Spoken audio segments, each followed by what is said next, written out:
A woman found triplets alone at the door of a church, but when she saw the note they left, she got chills.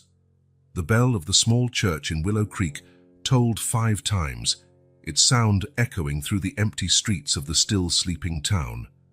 Agnes Peterson, all of her 70 years etched on her kind face, adjusted the shawl around her shoulders and quickened her pace. Autumn had arrived in full force, painting the trees in hues of red and gold, but bringing with it a chill that pierced to the bone. Agnes was known for her almost religious punctuality. For 20 years, ever since she lost her husband, Samuel, she'd been the first to arrive at church every morning. "It's what keeps me going," she used to say to the few who cared to ask. As she walked, her thoughts, as always, drifted to her daughter Mary, whose absence was a wound that never fully healed. Mary's bright, smiling face still appeared in her dreams, frozen in time, eternally, at 25. Nearing the side entrance of the church, something unusual caught her eye. A subtle movement, almost imperceptible, accompanied by a muffled sound that didn't belong to that quiet hour of the morning. "Oh, my Lord," Agnes exclaimed, clutching her chest. There, precariously bundled in a worn blanket, were 3 babies.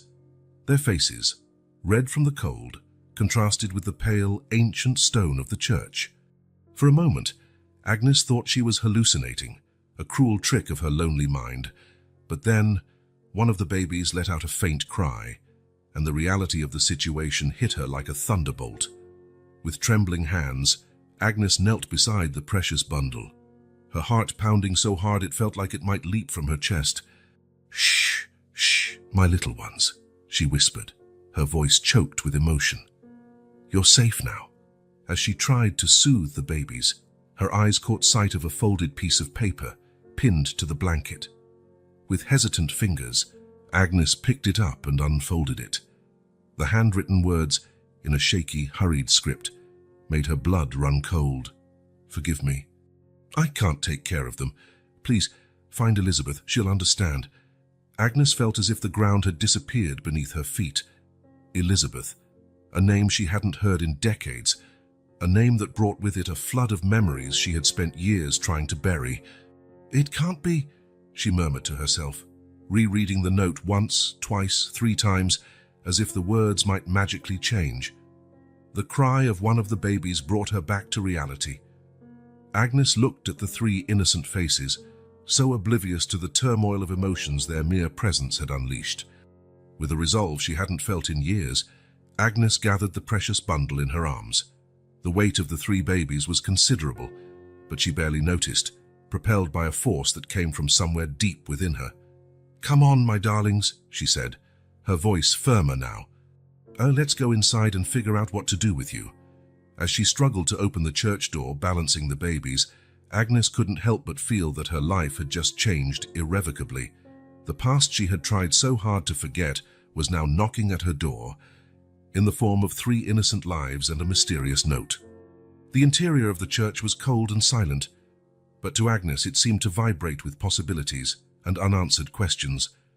Who was the desperate mother who had abandoned these children? And more importantly, who was Elizabeth? And why was her name on that disturbing note? Agnes knew she should call the authorities immediately, but something made her hesitate. Looking at the babies in her arms, she felt an inexplicable connection, as if fate had orchestrated this encounter. "God help us," she murmured, sitting down on the first pew, the babies nestled in her lap. "It seems we have a mystery to solve, my little ones." The sun was beginning to rise, casting colorful rays through the stained glass windows of the church, illuminating Agnes and the triplets with an almost ethereal light. It was a new day, and with it, the beginning of a journey Agnes could never have imagined. As the town slowly awakened outside, inside the Willow Creek Church, an unlikely guardian and 3 souls newly arrived in the world awaited the unfolding of a destiny that promised to be as mysterious as it was transformative. The silence of the church was broken by the soft cry of one of the babies. Agnes Gewin, still stunned by the discovery, instinctively rocked the triplets. Her eyes, however, were fixed on the crumpled note in her hand. The name Elizabeth danced before her, opening doors long locked in her memory. "Elizabeth," Agnes whispered, and suddenly it was as if the walls of the church disappeared, transporting her to a summer 30 years ago. 1994, Boston.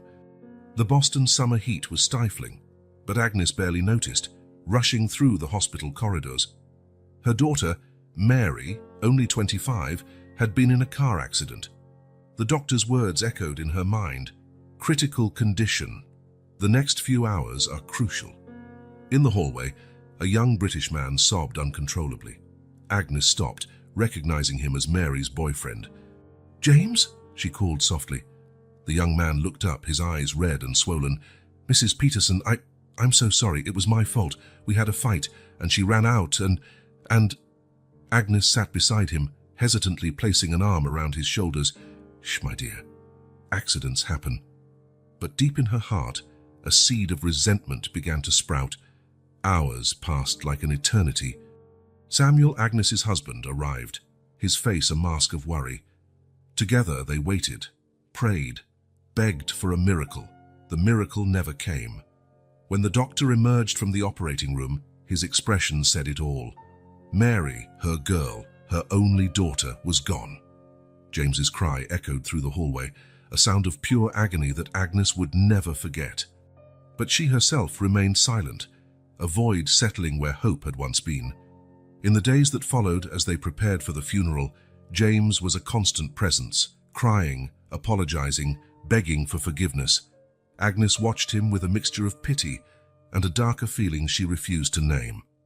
On the eve of the burial, James appeared at the Petersons' house, pale and trembling. I need to leave," he announced, his voice barely a whisper. "Go back to England. I can't stay here. The memories." Agnes nodded, unable to speak. Part of her wanted to comfort the young man, to tell him it wasn't his fault. Another part, a part that shamed her, felt relief. James hesitated at the door, as if he wanted to say something more, but in the end he just murmured a barely audible "goodbye" and disappeared into the Boston night. Agnes never saw him again. The sound of footsteps echoing through the church brought Agnes back to the present. She blinked, surprised to find her face wet with tears. "Agnes, what happened?" The gentle voice belonged to Father Michael, a middle-aged man with kind eyes and a comforting smile. He stopped abruptly when he saw the babies in Agnes's arms. Good heavens, where did these children come from? Agnes, still struggling to find her voice, handed the note to Michael. As he read, his eyebrows rose in surprise. "Elizabeth?" he asked softly. "Are the same Elizabeth from—" Agnes nodded, unable to trust her voice. Michael was more than just the local priest. Over the years, he had become a close friend, one of the few who knew Agnes's whole story. "Oh, my dear," Michael sighed, sitting beside her. What an extraordinary situation. For a few moments they sat in silence, the only sound the occasional murmur of the babies. "You know," Michael began hesitantly, "I've always believed that God has a plan for all of us. Perhaps this is an opportunity." Agnes looked at him, confused. Opportunity. For healing, Agnes. For forgiveness. For a new beginning. Michael's words hung in the air, charged with possibilities. Agnes looked at the babies in her arms, so innocent, so oblivious to the turmoil of emotions their arrival had unleashed. But what if... Agnes hesitated, her voice trembling slightly. What if it's her, Elizabeth? Or someone connected to her? Michael placed a comforting hand on Agnes's shoulder. "Then we'll face it together, as always." Agnes nodded, grateful for her friend's calming presence. But as she contemplated the sleeping faces of the triplets, another memory surfaced, this one even more painful. 2009, Willow Creek. The rain was falling mercilessly, as if the sky itself was weeping. Agnes stood before the freshly dug grave, her tears mingling with the raindrops. Samuel, her safe harbor, her lifelong companion, was gone. A sudden heart attack had taken him while he slept. A peaceful end, the doctors had said, trying to comfort her, but for Agnes, it was just another devastating loss. First Mary, now Samuel. In a few short years, her family had been reduced to nothing. As the last shovelful of earth was thrown over the coffin, Agnes felt as if a part of her was being buried along with it. The world seemed cold, empty, purposeless. It was Michael who found her hours later, still standing before the grave, soaked and shivering. "Come, Agnes," he said gently, covering her with his umbrella. "You're not alone. We're here for you." That night, sitting in the kitchen of the parish house, a warm cup of tea in her hands, Agnes made a silent promise to herself. She would never allow herself to love so deeply again. The cost of loss was simply too high. Back in the present, Agnes looked at Michael, her eyes filled with a mixture of fear and determination. "What do we do now?" she asked, her voice firmer than she felt. Michael smiled gently. "First, we take care of these children. Then we follow the path that God shows us." Agnes nodded, feeling a spark of something she hadn't felt in years: hope. As the morning sun finally broke through the stained glass windows, bathing them in multicolored light, Agnes allowed herself to think that maybe, just maybe, this wasn't the end of her story, but the beginning of a new chapter.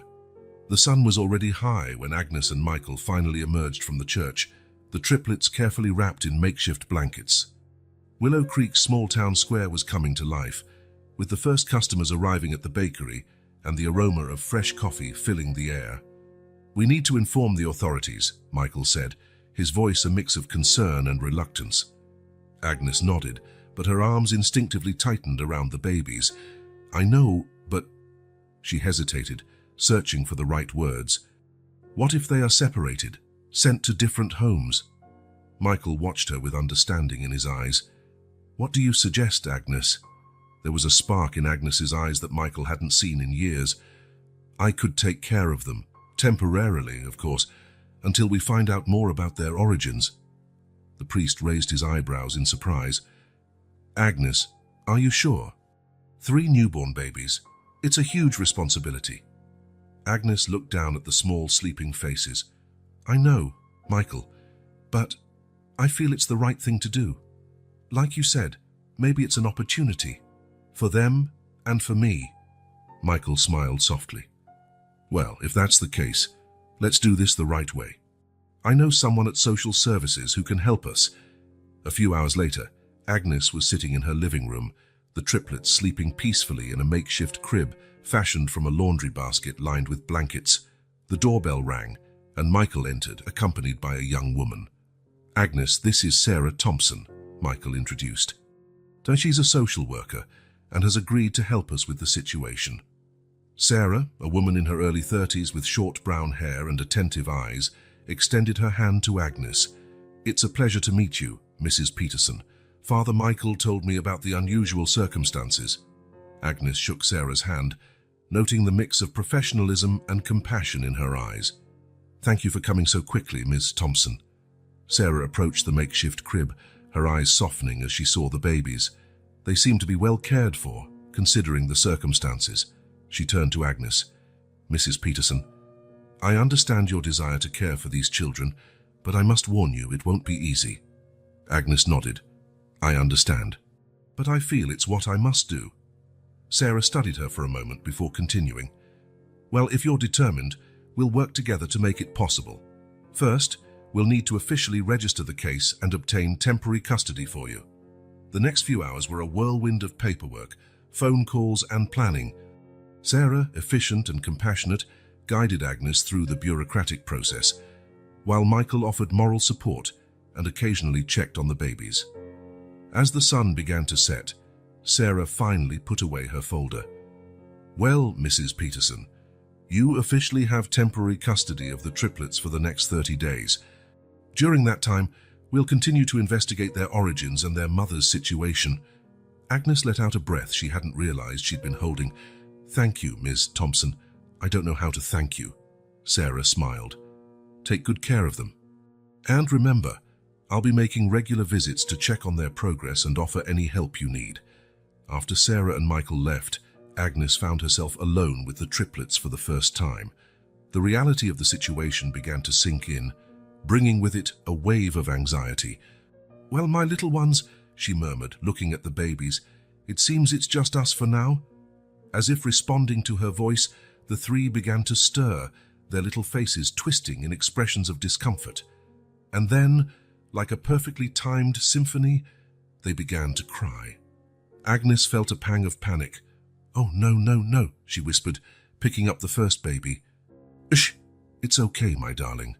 But the crying only intensified, echoing through the house that had been silent for so long. Agnes tried to remember what to do. It had been decades since she'd cared for Mary as a baby. "Diaper," she murmured to herself. It must be the diaper. With trembling hands, she began to change the first baby, silently thanking Sarah for bringing emergency supplies. But as soon as she finished with the first, the other two intensified their cries. "Hungry?" Agnes speculated, rushing to the kitchen to prepare the bottles Sarah had left. Balancing two babies in her arms and trying to feed the third, Agnes felt a mixture of exhaustion and determination. The next few hours were a blur of cries, diapers, bottles, and attempts to soothe the babies. When she finally managed to get all three to sleep, it was past midnight. Agnes collapsed on the sofa, physically and emotionally exhausted. Looking at the sleeping babies, she felt a wave of conflicting emotions, fear, doubt, but also a strange sense of purpose she hadn't felt in years. Her eyes landed on the mysterious note, still on the coffee table. "Elizabeth," she murmured, feeling the weight of that name. Who was this Elizabeth? Could it be the same one from the past? And if so, what did it mean? A soft murmur from one of the babies brought her back to the present. Agnes approached the makeshift crib, observing the small sleeping faces. "Don't worry, my little ones," she whispered. "We'll figure it out together. And in the meantime, you're safe here." At that moment, exhausted but determined, Agnes made a silent promise to the triplets and to herself. She would do everything in her power to protect and care for these children, no matter the challenges that lay ahead.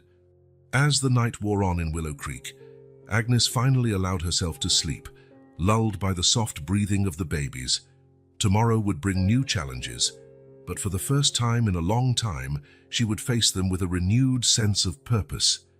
Dawn found Agnes already awake, her tired eyes fixed on the mysterious note resting on the kitchen table. The triplets slept peacefully after a restless night, giving her a moment of silence to delve into her thoughts. With trembling hands, Agnes picked up the note again. The words seemed to leap off the page. "Forgive me. I can't take care of them. Please, find Elizabeth. She'll understand." Elizabeth, a name that echoed through the decades, laden with painful memories and unanswered questions. Agnes closed her eyes, allowing herself to be swept away by long-buried memories. Boston, 1994. The cafe was crowded, the murmur of conversations mingling with the aroma of fresh coffee and freshly baked pastries. Agnes watched the young British woman sitting across from her, her eyes red from crying.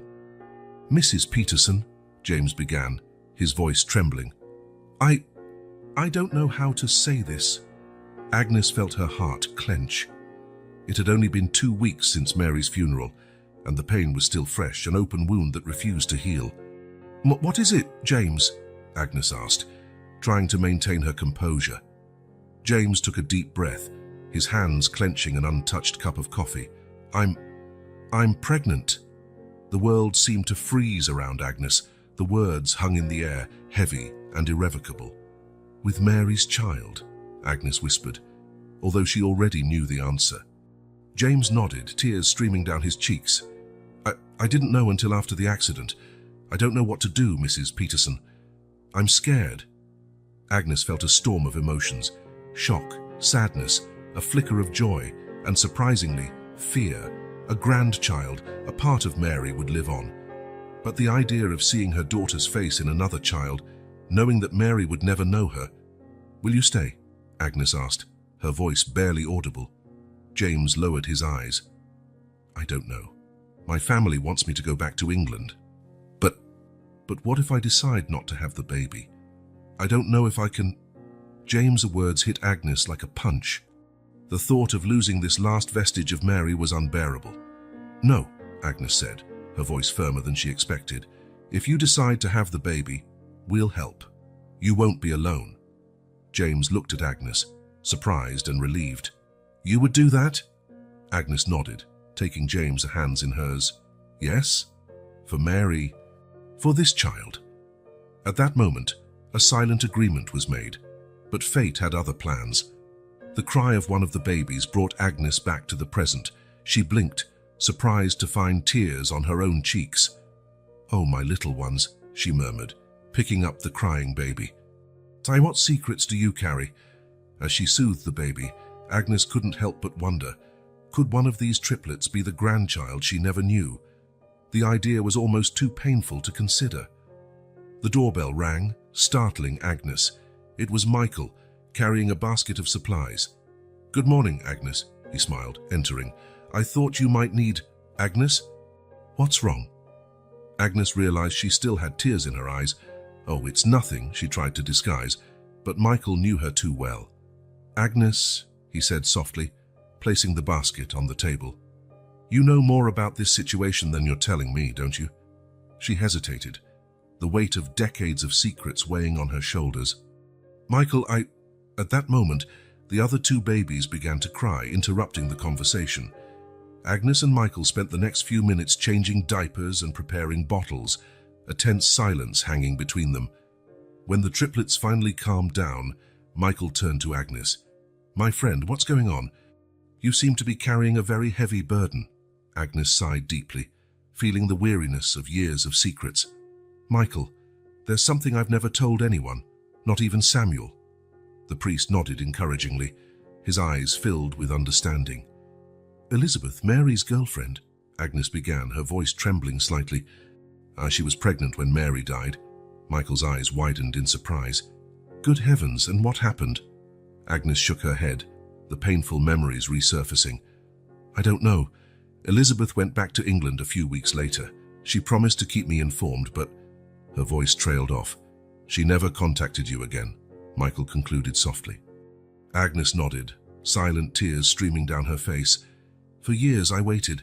I imagined what my grandchild would be like, but time passed, and eventually—" "You buried that hope," Michael completed. "Yes," Agnes whispered. "Until now." Michael looked at the triplets, understanding dawning in his eyes. "You think one of them could be—" Agnes shrugged helplessly. "I don't know. It's a crazy idea, isn't it, after all this time, but the note mentions Elizabeth and I can't stop thinking." Michael placed a comforting hand on Agnes's shoulder. "It's not crazy to want answers, my friend, but we need to be careful. There are 3 innocent lives involved here."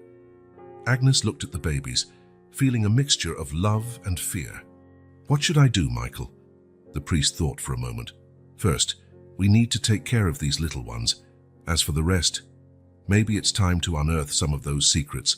Agnes, we could start by looking for Elizabeth in the old parish records." Agnes nodded slowly, feeling a mix of apprehension and determination. "You're right. It's time to face the past." As Michael began to make plans to investigate, Agnes approached the makeshift crib. Looking at the sleeping faces, she couldn't help but wonder which one of them, if any, carried Mary's blood. And more importantly, what would happen when the truth came out? The mystery of the triplets was just beginning to unfold, and Agnes knew that, regardless of what they discovered, nothing would ever be the same. With a deep sigh, she prepared herself for the journey ahead, a journey that promised to unearth long-buried secrets and perhaps offer a chance for healing old wounds. The small town square of Willow Creek was bathed in the golden light of late afternoon when a taxi pulled up in front of Millie's diner. The locals, accustomed to the quiet routine of the town, watched with curiosity as a tall, tired-looking man stepped out of the vehicle, carrying only a worn backpack. The stranger, with his faded jeans and wrinkled shirt, seemed out of place in the picturesque setting of the American town. His eyes, a deep blue marked by dark circles, scanned the square as if searching for something or someone. Inside the diner, Sarah Thompson sipped her iced tea, observing the scene through the window. Her social worker instincts, honed by years of experience, alerted her that something was out of the ordinary. The man approached the diner counter, his English slightly hesitant, tinged with a British accent. "Excuse me, could you tell me where the local church is?" Sarah leaned in discreetly, listening to the conversation. Willow Creek Church. It's just down the street, sir, replied the waitress, pointing. But Father Michael won't be there now. He usually visits Mrs. Peterson around this time. The stranger seemed to perk up at the information. Mrs. Peterson, could you tell me where she lives? Sarah frowned, her curiosity turning to concern. Who was this man, and why was he looking for Agnes? Deciding it was best to investigate, she stood up and approached the stranger. Excuse me, sir, she said. I couldn't help but overhear. You're looking for Mrs. Peterson. The man turned and surprised. Yes, I am. Do you know her? Sarah smiled politely, but her eyes remained cautious. I do. I'm Sarah Thompson, a social worker. Perhaps I can help you. The stranger hesitated for a moment, seeming to weigh his options. Finally, he extended his hand. James Davies. I've come a long way looking for, well, it's a long story. Sarah shook his hand, noting the nervousness in his eyes. Well, Mr. Davies, why don't we start from the beginning? Why don't we sit down, and you can tell me what brings you to Willow Creek?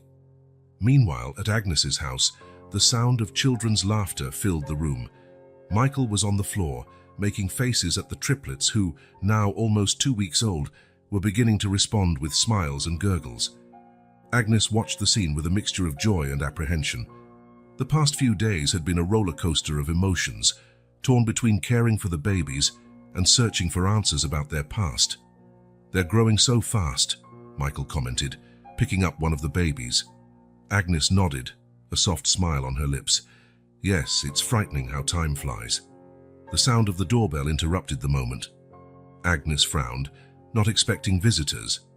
It might be Sarah, she murmured, heading towards the door, but it wasn't Sarah.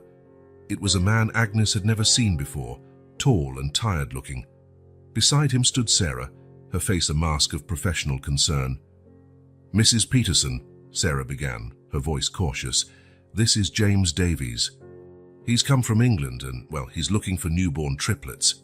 Agnes felt as if the floor had disappeared beneath her feet. Instinctively, she took a step back, blocking the entrance. I don't understand, she stammered. Sarah, what's going on? Sarah placed a reassuring hand on Agnes's arm. It's all right, Agnes, Mr. Davies just wants to talk. James stepped forward, his eyes pleading. Please, Mrs. Peterson, I know the babies are here. I'm their father. Agnes's world seemed to spin. Father.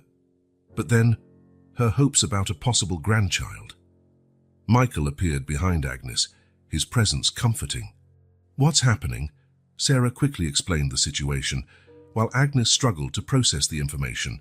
James Davies, father of the triplets, British.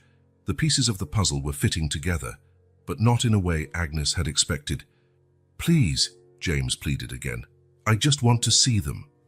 Make sure they're all right. Agnes exchanged a look with Michael, who nodded subtly. With a resigned sigh, she opened the door. Come in. In the living room, James froze at the sight of the triplets. His legs seemed to give way, and he fell to his knees, tears streaming down his face. My babies, he whispered. You're safe. Agnes watched the scene with a whirlwind of emotions. Relief at knowing more about the babies, origins, sadness at her dashed hopes, and a pang of fear. What if James wanted to take them away? Sarah, sensing the tension in the air, took the initiative. Mr. Davies, perhaps it would be best if you explained exactly what happened. James, and still gazing at the babies, nodded slowly. My wife, Emily. She suffers from severe postpartum depression. After the triplets were born, she ran away with them. I've spent the last 2 weeks searching everywhere. Agnes felt a wave of compassion, remembering the note. She left them at the church door, she said softly, with a note asking us to find Elizabeth. James looked up, surprised. Elizabeth, Emily's mother. A heavy silence fell over the room. Agnes felt her heart quicken. Elizabeth, Emily's mother. Could it be? Michael, sensing Agnes's inner turmoil, intervened. Mr. Davies, you must be exhausted from your journey. Why don't you rest a while? We can continue this conversation in the morning when we're all calmer. Sarah agreed. Good idea. Mr. Davies, I know an excellent B&B nearby. I can take you there. James hesitated, clearly reluctant to leave the babies. Agnes, overcoming her initial shock, approached him. They'll be safer, sir, I promise. You can come see them tomorrow. Finally, James nodded. With one last look at the triplets, he followed Sarah out. When the door closed, Agnes collapsed onto the sofa, trembling. Michael sat beside her, placing a comforting hand on her shoulder. "Oh, Michael," she whispered, "what are we going to do now?" The priest sighed deeply. "I don't know, my friend. But whatever happens, we'll face it together." As night fell over Willow Creek, Agnes looked at the triplets, her heart torn between the love she had developed for them and the fear of what tomorrow might bring. One thing was certain: the arrival of James Davies had changed everything, and the secrets of the past were about to come to light. Morning arrived in Willow Creek with a soft mist, as if nature itself was trying to soften the impact of the revelations to come. Agnes had spent a sleepless night, torn between caring for the triplets and revisiting old memories she had long tried to bury. At 9 o'clock sharp, the doorbell rang. Agnes took a deep breath, adjusted her shawl, and opened the door. James Davies stood there, looking as exhausted and anxious as she felt. Behind him, Sarah and Michael arrived together, their faces serious. "Good morning, Mrs. Peterson," James said softly. "Thank you for receiving me again." Agnes nodded, leading them into the living room. The triplets slept peacefully in their makeshift crib, oblivious to the drama unfolding around them. Once everyone was settled, a heavy silence fell over the room. It was Sarah who finally broke it. "Mr. Davies," she began, her tone professional but gentle, "perhaps it's best if we start from the beginning. Could you tell us exactly what happened?" James ran a hand through his disheveled hair, his eyes inevitably drawn back to the babies. "Emily and I, we tried to have children for years. When we finally got pregnant, and with triplets, it seemed like a miracle." He paused, swallowing hard. "But the delivery was difficult. Emily, she changed after that." Agnes felt her heart clench, remembering the desperate note. "Postpartum depression," James continued. "The doctors said it was severe. Emily had good days and bad days, but we were dealing with it, or at least I thought we were." His voice cracked. "Then 2 weeks ago I woke up and they were gone. Emily, the babies, everything. That's when you started looking for them," Sarah concluded softly. James nodded. "I searched everywhere, hospitals, shelters, even morgues." He shuddered at the memory. "Then, 3 days ago, I received an anonymous call. Someone said they'd seen Emily at an airport in France, boarding a flight alone back to the States. "And the babies?" Michael asked, leaning forward. "The informant said she wasn't with them," James replied, his voice trembling. "I was desperate. I took the first flight to France and started searching all the towns near the airport. And then I heard rumors about triplets found in a church." Agnes, who had remained silent until then, finally spoke. "The note," she said softly. "Emily left a note with the babies." James looked at her, surprised. "A note? What did it say?" Agnes exchanged a look with Michael before answering. "It asked for forgiveness, said she couldn't take care of them. And," she hesitated, "it asked us to find Elizabeth." James' face paled. Elizabeth, Emily's mother. It was at that moment that Agnes realized she could no longer hide the truth. With a deep sigh, she began, "30 years ago, my daughter Mary was dating a British man named James." James stared at her, confused. "I don't understand. What does that have to do—" "Please," Agnes asked, raising a hand, "let me finish." She then told everything: Mary's accident, Elizabeth's pregnancy, the promise to stay in touch that was never kept. When she finished, the room was completely silent. James looked stunned, Sarah had tears in her eyes, and Michael held Agnes's hand in silent support. "So," James finally spoke, his voice hoarse, "you think Emily could be—" Agnes nodded slowly. "Mary's daughter. My granddaughter." The revelation hung in the air, heavy and irrevocable. James stood up abruptly, walking to the window. This is too much to process." Sarah, ever the voice of reason, intervened. Mr. Davies, Mrs. Peterson, I know this is a shock for both of you, but our priority now must be the well-being of the triplets and finding Emily. Michael agreed. Sarah's right, and perhaps this unexpected connection can help us find Emily and understand what happened. At that moment, one of the babies began to cry, breaking the tension. Instinctively, both Agnes and James moved toward the crib. Their eyes met, a mixture of defiance and understanding passing between them. Agnes stepped back, allowing James to pick up the baby. She watched with a lump in her throat as he soothed the child with an ease that only a parent could have. They need names, James said softly, looking at Agnes. Emily and I couldn't decide before all of this happened. Agnes felt a wave of emotion wash over her.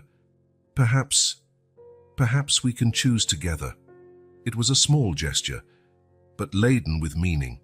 A mutual acknowledgement that, regardless of what happened next, they both had an important role in these children's lives. In the days that followed, news spread quickly through Willow Creek. The small, normally close-knit community found itself divided. Some, moved by James's story and his desperate search for his family, argued that the triplets should stay with him. Others, who had witnessed Agnes's care and dedication, argued that she had become the children's de facto guardian.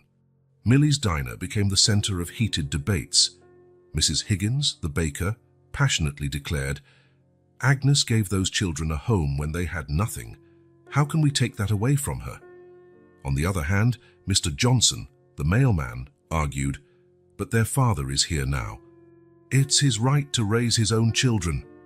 While the town buzzed with opinions and speculation, Agnes and James found themselves in an uneasy truce.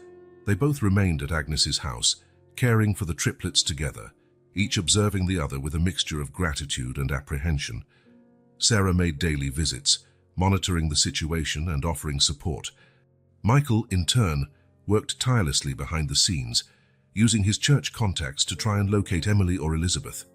One evening, while the babies were sleeping, Agnes found James on the porch, looking up at the stars. "They're beautiful," she said softly, joining him. "You and Emily must be so proud." James nodded, a sad smile on his lips. "I just wish she were here to see them grow." Agnes hesitated for a moment, before placing a comforting hand on James's shoulder. "We'll find her, James, and when we do, she'll have a bigger family than she ever imagined waiting for her." At that moment, under the starry Willow Creek sky, a silent understanding passed between them. Regardless of what the future held, they would face it together, united by their love for three small lives that had unknowingly connected generations and continents. The morning arrived in Willow Creek with a soft mist, as if nature itself was trying to soften the impact of the revelations that were to come. Agnes had spent a sleepless night, her eyes fixed on the ceiling as her mind raced with unanswered questions. At 9 o'clock sharp, the doorbell rang. With a deep sigh, Agnes opened the door. James Davies was there, looking as tired as she felt. Behind him, Sarah and Michael arrived together, their faces serious. "Good morning," Agnes said softly, leading them into the living room. The triplets slept peacefully in their makeshift crib, oblivious to the drama that was about to unfold. Once everyone was settled, James began to speak, his voice trembling with emotion.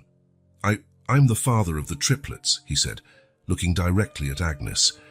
"My wife, Emily, she disappeared with them 2 weeks ago." A heavy silence fell over the room.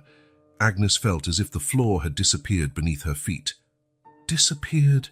she whispered. James nodded, running a hand through his disheveled hair. "Emily suffers from severe postpartum depression. We thought she was getting better, but—" His voice trailed off. "One morning I woke up, and they were gone, all 3 of them." Sarah leaned forward, her voice professional but gentle. "Mr. Davies has been searching tirelessly for them. It was only yesterday that we heard rumors about triplets found in a nearby church." Agnes looked at the babies, feeling a mixture of relief and apprehension.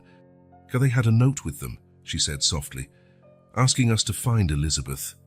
James looked up, surprised. Elizabeth, Emily's mother. It was at that moment that Agnes realized she could no longer hide the truth. With a deep sigh, she began, 30 years ago, my daughter, Mary, was dating a British man named James. She then told everything: Mary's accident, Elizabeth's pregnancy, the promise to stay in contact that was never kept. When she finished, the room was completely silent. So, James finally spoke, his voice hoarse. You think Emily could be? Agnes nodded slowly. Mary's daughter, my granddaughter. Michael Eatle, who had remained silent until then, spoke softly. Good heavens, what an extraordinary revelation. Sarah, ever practical, intervened. This certainly complicates things. Legally, Mr. Davies has every right to claim custody of the triplets. But emotionally, it's a nightmare, James finished, rubbing his hands over his face. I came here ready to take my children home, but now... Agnes felt tears welling up in her eyes. I understand, James. They are your children, but over the past few days they've become my family too. The ensuing silence was broken by the soft cry of one of the babies. Instinctively, both Agnes and James rose to attend to him. Their eyes met, a mixture of defiance and understanding passing between them. Perhaps, Michael suggested gently, we can find a solution that benefits everyone, especially the children. Sarah nodded. I agree, but first, we need to locate Emily. Her health and well-being are crucial in this situation. The following hours were a whirlwind of planning and discussions. James shared everything he knew about Emily's disappearance, while Sarah made calls to activate a wider search network. As the news spread through the small town of Willow Creek, the community found itself divided. Some, like Mrs. Higgins, the baker, passionately declared, Agnes gave those children a home when they had nothing. How can we take that away from her? Others, like Mr. Johnson, the mailman, argued, but their father is here now. It's his right to raise his own children. Millie's diner became the center of heated debates, with opinions exchanged over cups of coffee and slices of pie. Meanwhile, at Agnes's house, an uneasy truce settled in. James, reluctant to separate the triplets from Agnes but desperate to reunite his family, accepted her offer to stay at her house temporarily. It's best for the babies for now, he said, his voice thick with emotion. And maybe we can find Emily together. Agnes nodded, feeling a mixture of gratitude and apprehension. Thank you, James. I promise to do everything I can to help bring Emily back to you. That night, as the town buzzed with rumors and speculation, Agnes found herself alone on the porch, looking up at the stars. The weight of the day's revelations pressed down on her shoulders, but along with it came a strange sense of hope. Michael joined her, offering a cup of tea. How are you doing, my friend? Agnes smiled faintly. Confused, scared, but also hopeful. It's strange, isn't it? The priest nodded understandingly. Life has mysterious ways of surprising us, Agnes. Perhaps all of this is part of a larger plan. As the two friends contemplated the night sky, the soft sounds of the sleeping babies reached them. Amidst all the uncertainty, one thing was clear. The love for those three small lives was the thread that bound everyone together in this complex web. The future was uncertain, but for the first time in a long time, Agnes felt she wasn't alone in facing it. Dawn broke in Willow Creek, bringing with it a thin mist and a palpable tension in the air. Agnes was in the kitchen, preparing breakfast for James and the triplets, when the doorbell rang shrill and insistent. Her heart pounding, she opened the door and found herself facing a pale, trembling young woman. Her blue eyes, so like James's, were marked by deep circles and shone with a mixture of fear and determination. You must be Agnes, the woman said, her voice barely a whisper. I'm Emily. I've come for my babies. Before Agnes could respond, James appeared behind her, his face a mask of shock and relief. Emily! Oh my God, Emily! Emily took a step back, seeming startled by her husband's presence.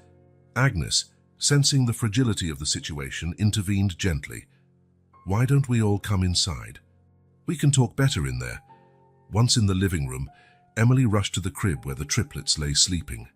Silent tears streamed down her face as she gazed at them. They're all right? Agnes nodded, placing a comforting hand on Emily's shoulder. "They're wonderful, strong and healthy."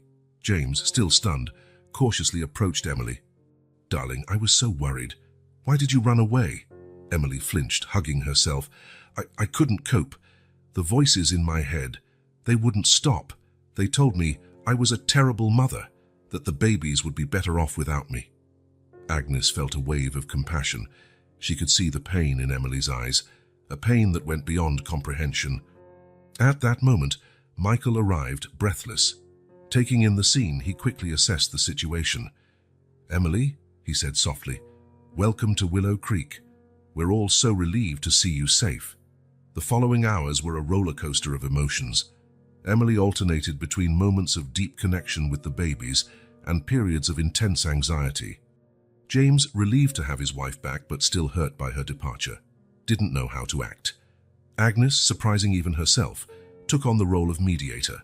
With a calmness she didn't know she possessed, she helped Emily reconnect with the triplets, guided James on how to support his wife without smothering her, and ensured everyone had moments of rest and privacy. Sarah arrived mid-morning, bringing with her a medical team. "Emily needs professional evaluation and support," she explained, "and we need to ensure the babies are in a safe and stable environment." The mention of possible separation from the babies sent Emily into a panic. "No, you can't take them." Seeing everyone's distress, Michael had an idea. "What if we organized a meeting at the church?" he suggested. "A neutral place where everyone can express their concerns and desires. We can seek a solution that's best for everyone, especially the triplets." The suggestion was met with relief by all. Quickly, the news spread through the town, and that afternoon the small Willow Creek church was packed. Michael opened the meeting with a prayer for wisdom and compassion. He then invited each of the parties involved to speak. Emily, her voice trembling but determined, shared her struggle with postpartum depression. "I love my children more than anything," she concluded. "I just want the chance to be the mother they deserve." James spoke about his desperate search and the relief of finding his family. "Emily needs help, and I'm committed to supporting her, but I also need to ensure the safety of our children." When it was Agnes's turn, she surprised everyone. "These babies brought light back into my life," she began, "but they have parents who love them. What they need now is a support network, and I'm willing to be a part of that network." Sarah presented her professional recommendations, emphasizing the need for ongoing treatment for Emily and monitoring of the family situation. The community, touched by the testimonies, offered various forms of support, from practical help with the babies to accompanying Emily to her therapy sessions. By the end of the meeting, a solution began to take shape. Emily and James would stay in Willow Creek temporarily, with Emily receiving intensive treatment. Agnes offered her home as a temporary residence for everyone, allowing her to continue helping with the triplets while Emily recovered. "Teosmat, this isn't an ideal situation," Sarah concluded, "but with proper support and constant monitoring, it can be an arrangement that benefits everyone, especially the children." As the crowd dispersed, Agnes found herself next to Emily, both gazing at the sleeping triplets in James's arms. "Thank you," Emily whispered, "for taking care of them and for not judging me." Agnes smiled softly. "We're family now, aren't we? Family takes care of each other." Michael, observing the scene, couldn't help but feel that something extraordinary was happening. An unlikely family was forming before his eyes, born of pain, fear, and hope. As the sun set over Willow Creek, casting a golden glow through the stained glass windows of the church, there was a palpable sense that, despite the challenges that still lay ahead, this new family would face the future together, stronger because of the trials they had overcome. The road ahead would be difficult, but for the first time in weeks, there was a glimmer of hope on the horizon.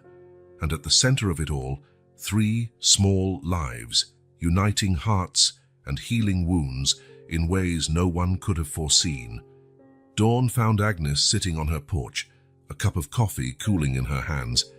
The house, once silent, now hummed with the soft sounds of a family, the occasional cry of the triplets, the careful footsteps of James and Emily, and the clinking of dishes in the kitchen. Her eyes fell on an old shoebox beside her, long untouched. With a deep sigh, she opened it, revealing a handful of yellowed letters and a few faded photographs. On top was Elizabeth's last letter, folded and refolded so many times that the crease lines were almost tearing through. Agnes carefully unfolded it, the words so familiar she could recite them by heart. "Dear Agnes, I'm so sorry, but I can't stay. The pain is too much. Please forgive me. I'll take good care of the baby, I promise. Maybe one day we can meet again. With love, Elizabeth." The tears Agnes had suppressed for so long began to fall silently. The guilt she had carried all these years, the guilt of not having done enough, of not having stopped Elizabeth from leaving, weighed on her like a ton of bricks. "Agnes?" Emily's soft voice startled her. "Are you all right?" Agnes turned, quickly wiping away her tears.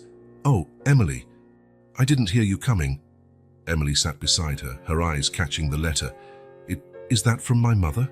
Agnes nodded slowly. "Yes, the last thing she sent me before she disappeared." A heavy silence fell between them. Emily, gathering her courage, asked, Could you tell me about her? About my father?" Agnes took a deep breath and began to speak. She told about Mary and James's first meeting, about how inseparable they were, about the dreams and plans they had. She spoke about the terrible accident and the devastation that followed. "I should have done more," Agnes confessed, her voice choked with emotion. "I should have stopped Elizabeth from leaving. I should have looked for you." Emily took Agnes's hand, surprising her. "No, Agnes, my mother, she told me about you. You know, not much, but enough. She always said you were the strongest person she ever knew, that you faced loss with a grace she couldn't imagine." The words hit Agnes like a thunderbolt. All these years, she had carried the guilt, imagining that Elizabeth blamed her. To know that, instead, Elizabeth admired her was almost too much to process. I didn't know," Agnes whispered. Emily smiled softly. "I think we both carry guilt we shouldn't. You for not finding us, me for running away with the babies. Maybe it's time we let it go." At that moment, an unexpected connection formed between the two women. It wasn't just the blood tie that united them, but a mutual understanding of loss, guilt, and now hope. James appeared on the porch, carrying one of the triplets. He paused, sensing the emotionally charged atmosphere. "Is everything all right here?" Emily stood, going to her husband and gently kissing the baby's forehead. "It is, yes. In fact, I think it's better than it's been in a long time." In the hours that followed, Agnes's living room became a sanctuary of confessions and reconciliations. James shared his fears when Emily disappeared, his determination to find her mixed with the terror that something terrible might have happened. Emily, in turn, opened up about the darkness that consumed her after the triplets were born. "It was like I was sinking into a bottomless pit," she explained, her voice trembling. "I loved the babies, but at the same time, I felt they would be better off without me." Agnes, listening intently, realized that her own experience of loss, although different, allowed her to understand some of Emily's pain. "Love can be scary sometimes," she said softly, "especially when we fear we're not enough." James, holding Emily's hand, nodded. "I should have realized how much you were suffering. I'm so sorry for not being there the way you needed." Emily shook her head. "No, James, I hid it too well. I was afraid that if you knew how broken I was, you would take the babies away." "Never," James said firmly. "We're in this together, whatever comes." Agnes watched the couple, seeing the love and determination in their eyes. There were deep wounds to heal, but there was also a strength there that she couldn't ignore. "You know," Agnes began hesitantly, "you're welcome to stay here as long as you need. The house is too big for just me, and well, it's been nice having life around here again." Emily looked at Agnes, her eyes shining with unshed tears. "You would really accept us, even after everything?" Agnes smiled, feeling a wave of affection for this young woman who in so many ways reminded her of Mary. "My dear, you're family. All of you are. And family takes care of each other." At that moment, as if sensing the importance of the occasion, the triplets began to whimper softly. Emily stood to attend to them but stopped, extending a hand to Agnes. "Grandma," she said, the word sounding strange and wonderful at the same time. "Would you like to help me?" Agnes felt her heart expand with a joy she hadn't experienced in decades. "It would be an honor, my dear." As the two women moved in sync to care for the babies, with James watching with a smile, it became clear that a new family dynamic was forming. It was imperfect, full of scars from the past and uncertainties about the future, but it was real and full of love. The afternoon sun bathed the room in a golden light, as if blessing this new beginning. And for the first time in many years, Agnes felt she was exactly where she was supposed to be, surrounded by a family she never imagined having, but now couldn't imagine living without.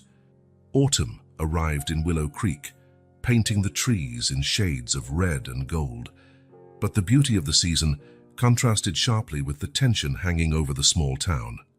The date of the hearing that would decide the fate of the triplets was fast approaching, and the community was in turmoil. At Agnes's house, the atmosphere was one of nervous anticipation. Emily, still battling postpartum depression, but visibly better thanks to treatment and the support of her makeshift family, spent hours rocking the babies as if trying to make up for lost time. James alternated between moments of fierce determination and periods of agonizing doubt. Agnes watched everything with a mixture of love and apprehension.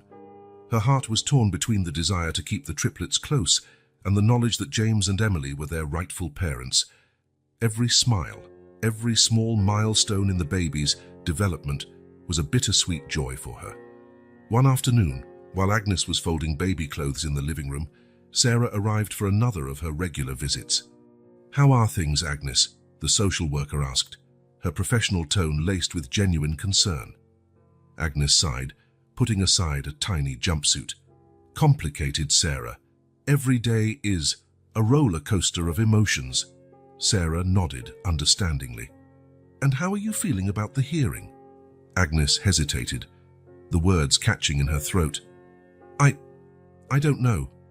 Part of me wants to fight tooth and nail to keep the babies here, but another part," she paused, tears welling up in her eyes, "another part knows that James and Emily are their parents, and they deserve this chance." Sarah placed a comforting hand on Agnes's shoulder. "It's an incredibly difficult situation. There are no easy answers." At that moment, Michael entered, bringing news from the town. "The community is divided," he reported, concern evident in his voice. "Some think the babies should stay with James and Emily. Others argue that Agnes has proven to be the more stable guardian." The news weighed heavily on everyone. The small town of Willow Creek, normally so united, now found itself fractured by conflicting opinions. At Millie's diner, the discussions were heated. Mrs. Higgins, the baker, passionately argued, "Agnes gave those children a home when they needed it most. How can we ignore that?" On the other hand, Mr. Johnson, the mailman, countered, "But what about the rights of the biological parents? They're struggling to overcome their problems. Don't they deserve a chance?" The tensions in the town mirrored Agnes's internal conflict. Every argument in favor of James and Emily was a stab in her heart, while every voice raised in her support filled her with guilt. One night, unable to sleep, Agnes found Emily in the kitchen preparing bottles for the triplets. "Can't sleep either?" Agnes asked softly. Emily shook her head, a sad smile on her lips. "It's hard, knowing that in a few days—" Her voice trailed off. Agnes stepped closer, helping to prepare the bottles. "Emily, I want you to know, regardless of what happens in court, I believe you'll be a wonderful mother." Emily looked at Agnes, surprised. "Even after everything I've done?" Agnes nodded firmly. "Especially because of everything you've done. You faced your demons, Emily. You came back for them. That shows a strength and love that many don't understand." The two women embraced, silent tears falling. In that moment, Agnes felt something shift within her. The love she felt for the triplets hadn't diminished, but it had transformed into something broader, encompassing Emily and James as well. On the eve of the hearing, the entire makeshift family gathered in the living room. James Deet, holding one of the babies, looked at Agnes with eyes full of gratitude and conflict. "Agnes," he began hesitantly, "no matter what happens tomorrow, you'll always be a part of this family. We'll always be grateful for everything you've done for us." Agnes felt her heart clench. "Thank you, James. You've become my family too." Emily, rocking another baby, added, "We talked, and if the judge decides the babies should stay with us, we'd like to stay in Willow Creek, close to you." The offer caught Agnes by surprise. It was more than she dared hope for, and yet perfectly right. Michael, observing the scene, spoke softly. "Perhaps that's what the court needs to see. Not a custody battle, but a united family, willing to put the children's well-being above all else." His words echoed through the room, bringing a new sense of purpose and unity. That night, as everyone prepared for bed, Agnes made one last visit to the triplets' crib. Looking at their sleeping faces, she felt a peace she hadn't experienced in weeks. "No matter what happens tomorrow, my little ones," she whispered, "you'll be loved, and that's all that truly matters." With a lighter heart, Agnes went to bed. Tomorrow would be a decisive day, but for the first time she didn't fear it. Because regardless of the court's decision, she knew that this family, so unlikely and yet so real, would face the future together. The fate of the triplets was still uncertain, but one thing was clear. The love that surrounded them was stronger than any challenge they might face. The Willow Creek courthouse, normally a quiet place, buzzed with activity that autumn morning. The case of the triplets had captured the attention of the entire community, and the small courtroom was packed, with people squeezing onto the wooden benches and even standing in the aisles. Agnes, James, and Emily sat together in the front row, an unlikely unit bound by their love for the three small lives whose fate hung in the balance. Michael and Sarah were right behind them, offering silent support. The judge, a middle-aged man with kind but discerning eyes, called the session to order. "We are here today to determine the custody of 3 children, known as the Willow Creek Triplets," he began, his voice echoing through the silent room. One by one, the witnesses were called. Agnes was first, her voice trembling at the beginning, but gaining strength as she described how the babies had come into her life and the bond she had formed with them. "They brought light back into my life," she concluded, tears glistening in her eyes. "But more importantly, they deserve all the love and stability we can offer." James testified next, describing Emily's struggle with postpartum depression and his desperate search when she disappeared with the babies. "We made mistakes," he admitted, "but we're committed to doing what's best for our children." When Emily took the stand, a tense silence fell over the room. She took a deep breath before beginning.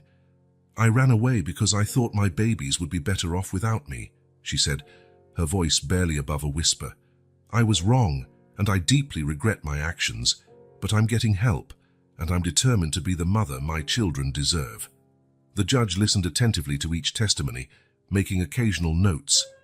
It seemed as if the hearing was drawing to a close when a commotion at the back of the room caught everyone's attention. "Wait!" a female voice cried. "I need to testify." Everyone turned to see a middle-aged woman, wearing a nurse's uniform, struggling to make her way through the crowd. The judge, unsurprised, asked, "And who are you, ma'am?" "My name is Claire Miller," she replied breathlessly. "I'm a nurse at the hospital where Emily delivered the triplets. I have crucial information about this case." A murmur ran through the room. The judge, after a moment of consideration, nodded. "Very well, Ms. Miller. Please approach and be sworn in." Claire stepped forward, her eyes meeting Emily's for a brief moment. After taking the oath, she began her testimony.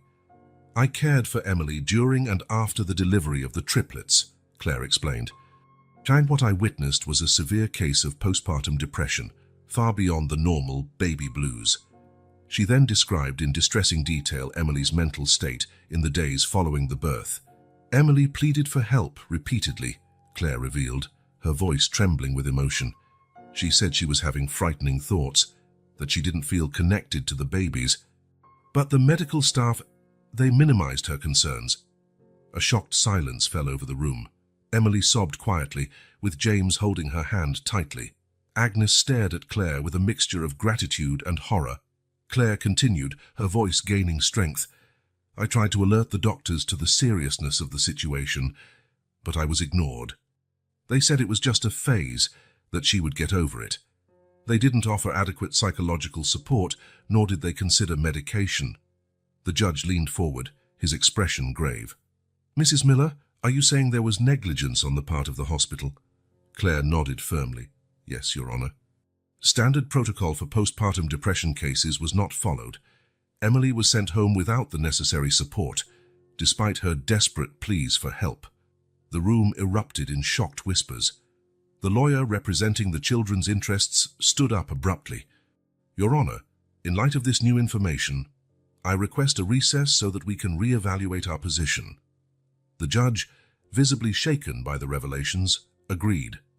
"This court will recess for 1 hour. Use this time to process this new information and consider its implications for the case." As people began to move about, Emily suddenly stood, walking towards Claire. For a moment, everyone held their breath, unsure of what would happen. Then, to everyone's surprise, Emily embraced the nurse, sobbing into her shoulder. "Thank you," she whispered between tears. "Thank you for listening to me when no one else would."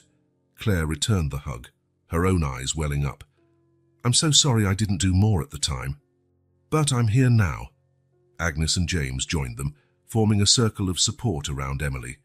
Michael and Sarah approached, offering words of comfort and encouragement. As the recess unfolded, the small, makeshift family gathered in a side room of the courthouse. Claire's testimony had changed everything, shedding new light on Emily's actions and raising serious questions about the system that should have protected her.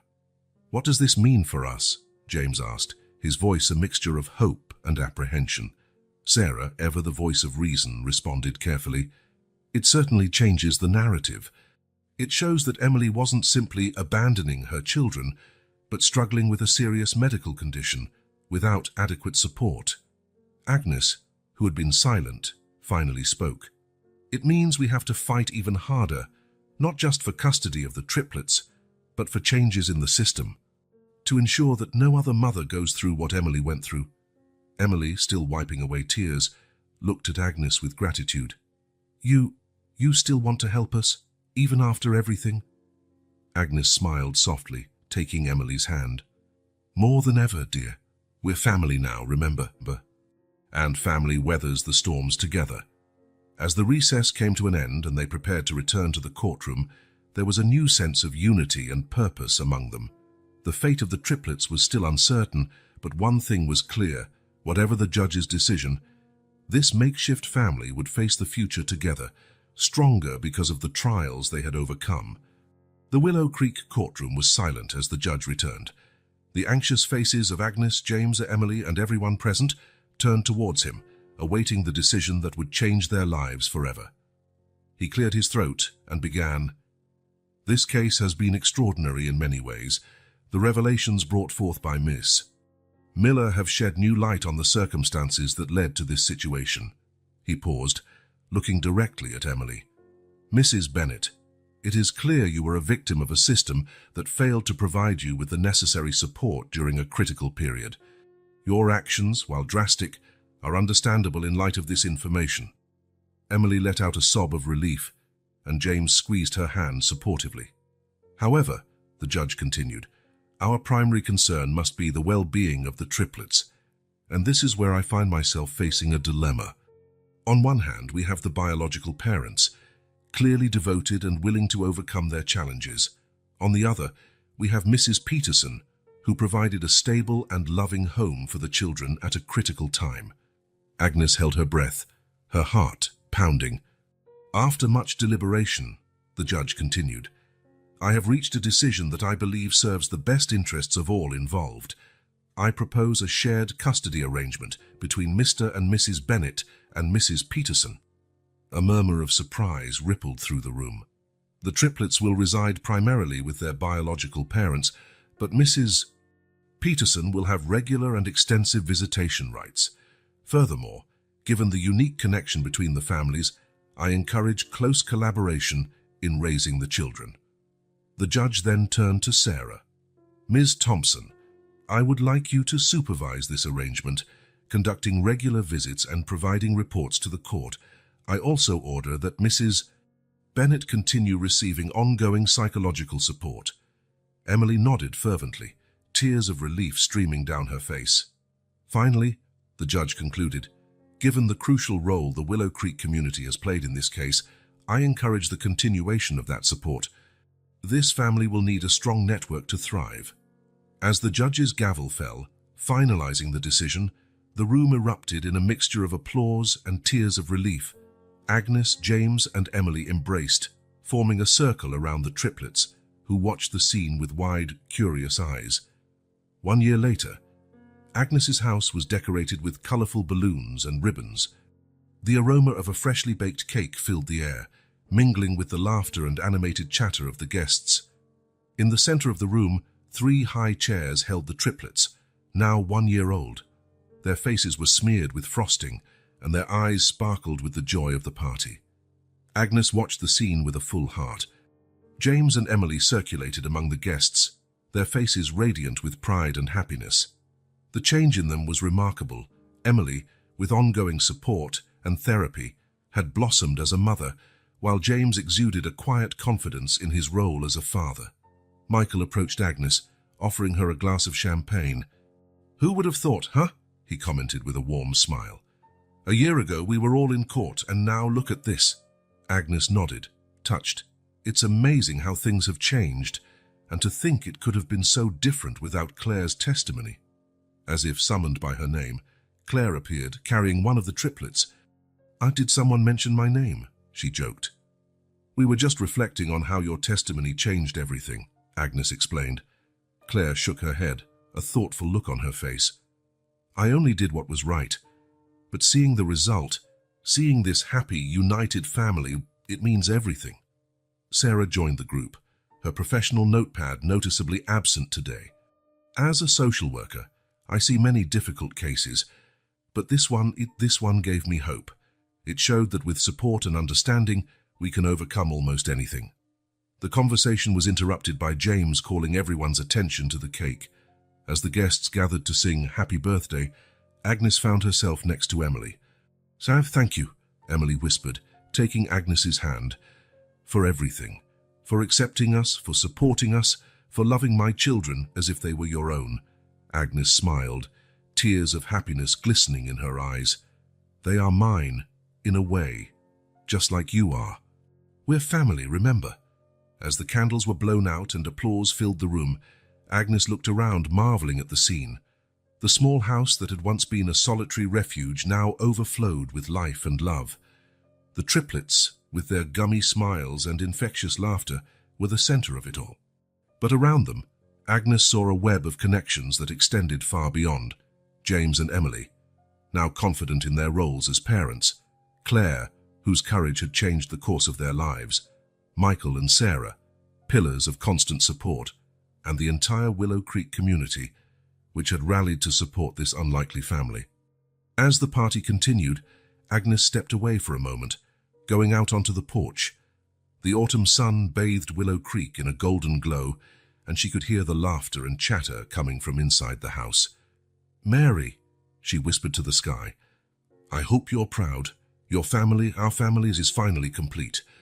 A gentle breeze caressed her face, as if in answer. Agnes smiled, feeling a peace she hadn't experienced in decades. The past, with all its pain and regrets, finally seemed to be at rest, and the future, though uncertain as always, shimmered with promise and hope. Returning to the party, Agnes was greeted by the open arms of her new family. As she rejoined the celebration, her heart overflowed with gratitude. The triplets had arrived as a surprise on her doorstep, but they had become the catalyst for a journey of healing, redemption, and love that she could never have imagined. And so, on a sunny autumn afternoon in Willow Creek, a family born of chance, tragedy, and love celebrated not only the triplets' first birthday, but the first year of a new life for all of them. A new beginning, full of promise and infinite possibilities. The following weeks brought a sense of routine and normalcy to Agnes's once quiet life. The triplets, now toddling around the house, filled her days with laughter and activity. Emily, her health steadily improving, embraced motherhood with a newfound confidence. James, too, secure in his role as a father, balanced work with his family responsibilities. Agnes found immense joy in watching this new family blossom. She cherished her role as Grandma Agnes, offering support and guidance while allowing James and Emily the space to grow as parents. The community of Willow Creek continued to embrace the family, offering babysitting services, playdates, and a constant stream of casseroles and well-wishes. The Triplets quickly became the town's darlings, their infectious laughter echoing through Millie's diner and the town square. One crisp afternoon, as Agnes strolled through the town square with the Triplets in tow, she ran into Claire Miller, the nurse whose testimony had been so pivotal in their lives. "Agnes, how are my favorite little patients doing?" Claire asked, bending down to greet the toddlers. "They're thriving," Agnes replied, beaming with pride. "And so is Emily." "Your courage made all the difference, Claire. We'll never forget it." Claire smiled warmly. "I'm just glad everything worked out. It's a testament to the power of love and community." As Agnes continued her walk, the setting sun casting long shadows across the square, she reflected on the incredible journey they had all been on. From the chilling discovery at the church door to the courtroom drama and the joyous birthday celebration, it had been a year of profound transformation.